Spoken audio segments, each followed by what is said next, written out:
John, thanks for your time. So you've invested in 18 companies that actually then went on to IPO. Most of those being tech businesses, including the first investment in Yahoo, which was obviously a pretty good outcome. What was it that you found interesting about all these various companies you invested in? Ancient history, Stephen. This is going back, people in the room weren't even born when these things happened. Well, there was the data. Yahoo was a pretty small company then. Actually, it probably wasn't. It was a lot smaller than LoopMe when I invested. I think you're about 200 employees now. I think they were probably about 40 people. But they already had got a lot of data. They already had quite a big presence. They were then the place you went to find things. You actually went to find a website that had things rather than getting an answer on Google. You got the answer on Yahoo, it pointed you to somewhere. And Yahoo was always curated by humans. That was their sort of big thing. And Google made it automated. But it was the data. And tell me about some of the other companies you've invested in, and how kind of new and real is AI? Is this something actually that's just always been there? Are we at a fundamental inflection point? Well, I was a bit alarmed about the no female data scientists point. That was shocking, isn't it? Have you met female statisticians?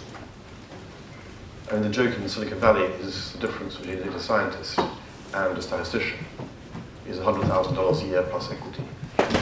And I'm a bit horrified to find there aren't any female data scientists. But first of all, none of this is very new. In '93, before I went out to California, we were experimenting at Queen Mary University in London in a centre they call the London Parallel Application Centre, using neural nets. And most of the discoveries, you can call them that, that are currently powering most of the AI that's in use in industry, most of that was known in the mid-'80s. What wasn't available then was the compute power to do anything much with it, nor the ability to address data sets fast enough, to get the input and output fast enough. So there haven't been very many fundamental discoveries, in inverted commas. Although it's amazing to see the number of patents that have been filed. Both China and the US have been prolific in filing patents on AI. Of course, filing a patent doesn't mean that you actually get the patent granted. And so how do you pick between winners and losers in a field like AI or data science? How do you as an investor get more luck than... Well, I mean, obviously people talk about the winners, the losers, there's loads of them, many more. And hit ratio is sort of worse than 1 in 5. Which is pathetic, isn't it? And if you stop at any point, you can get really stressed about how awful your portfolio looks, because of course you only learn later on, actually, the ones that worked. But I look in this area of ad tech, and I've had lots of investments. Advertising.com is one of mine. Currently, Grape Shot, which is doing very well. Performance Horizon. These are English companies that are really your size and bigger. And I think that there isn't a secret, certainly in the early conversations with the entrepreneur. What I'm interested in is how do they view the future? And a favourite question of mine at the early due diligence is to ask them, who's going to be your first customer? And people often fall at that first fence. You'd be surprised how many people can't say who their first customer is going to be. They think, well, it'll be 10% of that market. Right, so I actually want to know whose bank account will that money come from? And that's, it's a nasty question, actually. And even worse is the question I ask second, which is to say, okay, now imagine that 5 years have gone by and you sold the company for a huge amount of money, and you're sitting on a beach with your new yacht bobbing in the harbour. Who had been your biggest customer?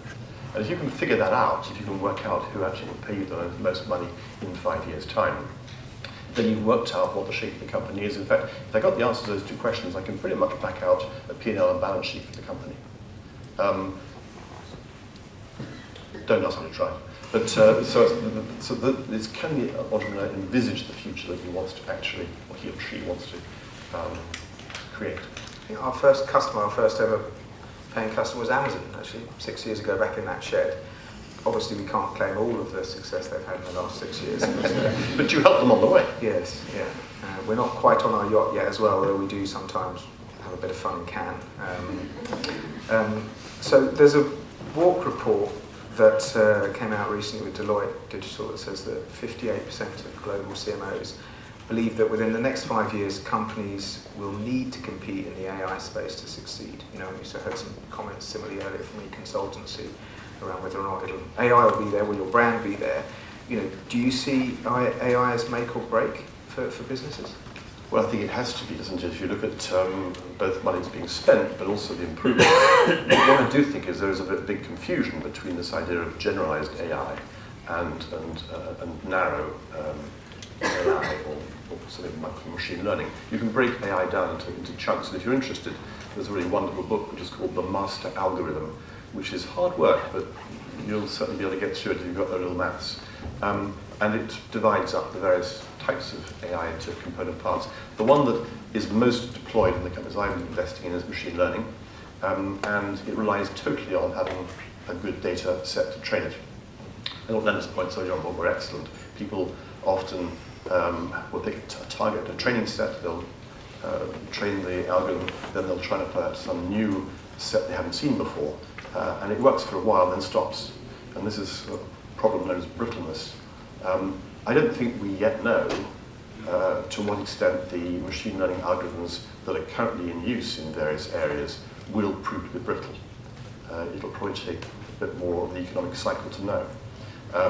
But there are areas where I think it's unlikely to be brittle, and that's where the underlying algorithms that generate the data that you're observing are in some sense deterministic.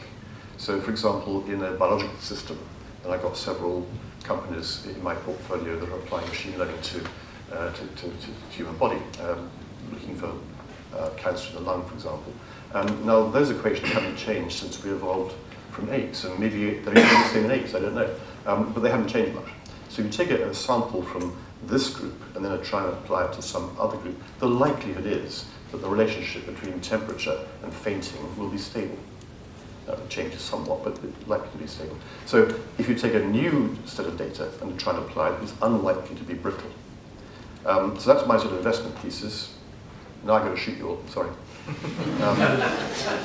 So I look for things where the likelihood is that you can understand what those relationships are. Advertising is really interesting because it's not clear to me yet whether, or to the degree to which these equations are actually deterministic. But I do think we'll see people's tastes change, and then as Leonard was saying earlier on, you've got to have the data to be able to choose which model you're going to rely on more heavily. Talking about fainting has possibly increased my probability of fainting by a small amount.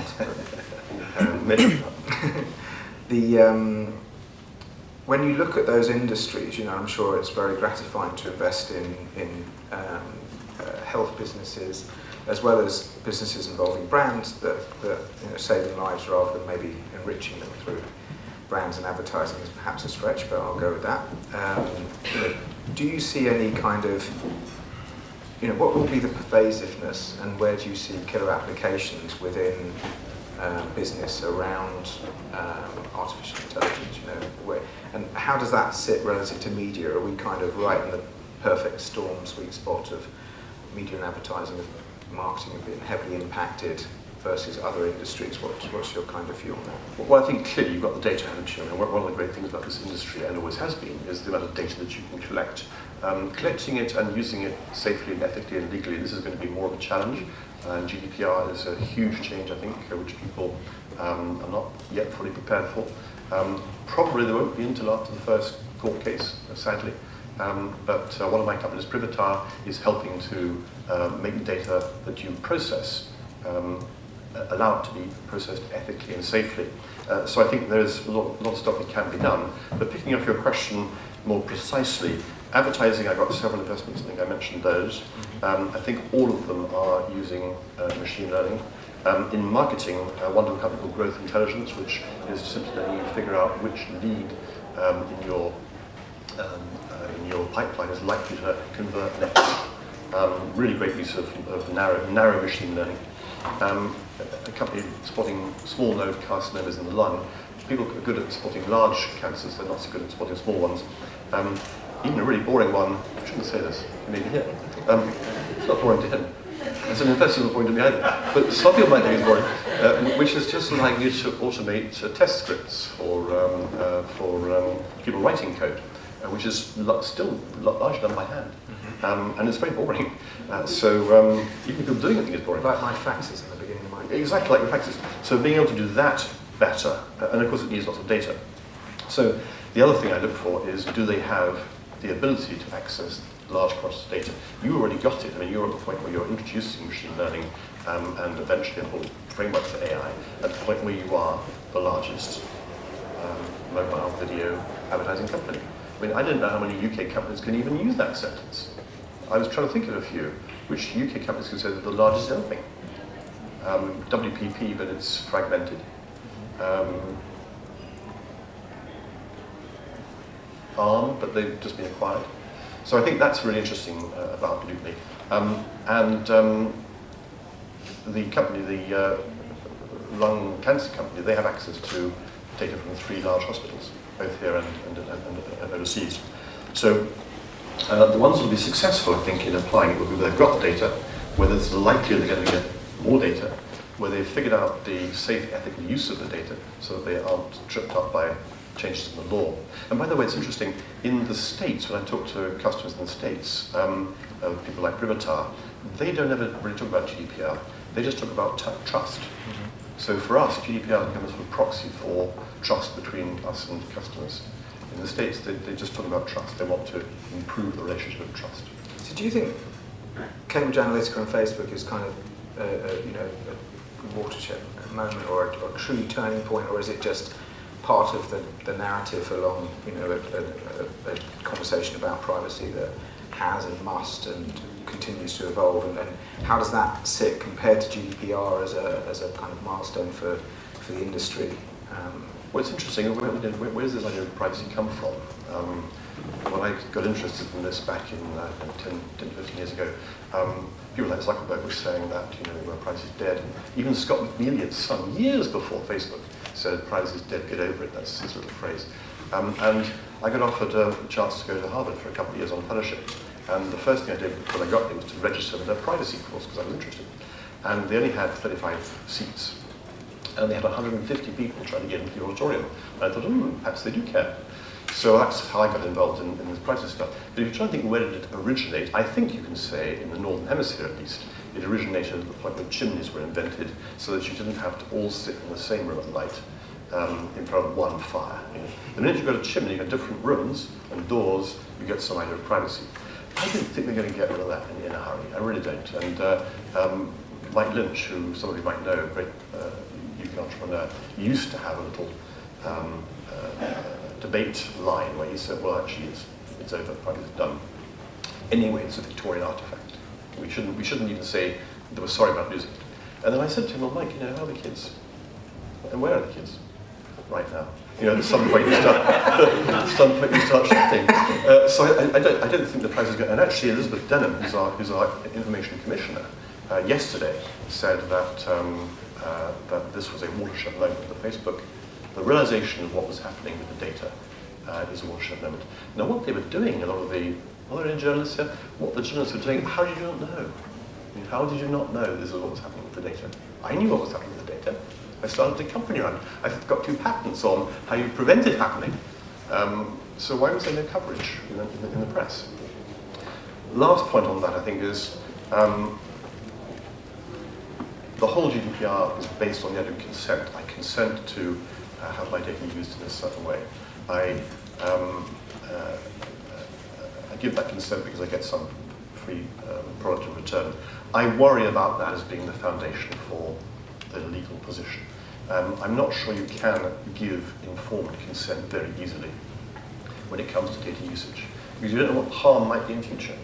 And there's a lot of work, a lot of academic work that's been done on when a product or a service is offered, where the cost comes first and then you get a benefit. Insurance is quite a good example. People tend to underbuy insurance. Boards of directors tend to underinvest in capital in the future because they know what the cost is, they don't know what the benefit is. If you flip it round and you get the benefit first and then you get the cost, people tend to overconsume. So when I was a kid, cigarettes, you smoked these things, you'd pool them out in the stream. Everyone forgot your breast milk tummy. But the cost was in future. But I still meet kids, 16, 17, on the streets, and I say, why are you smoking? They say, oh, well, death's for old people.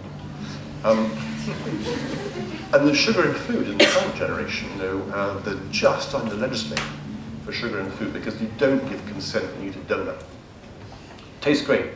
I forgot about the cost. Obesity, diabetes, National Health Service are going bankrupt. These things are in the future.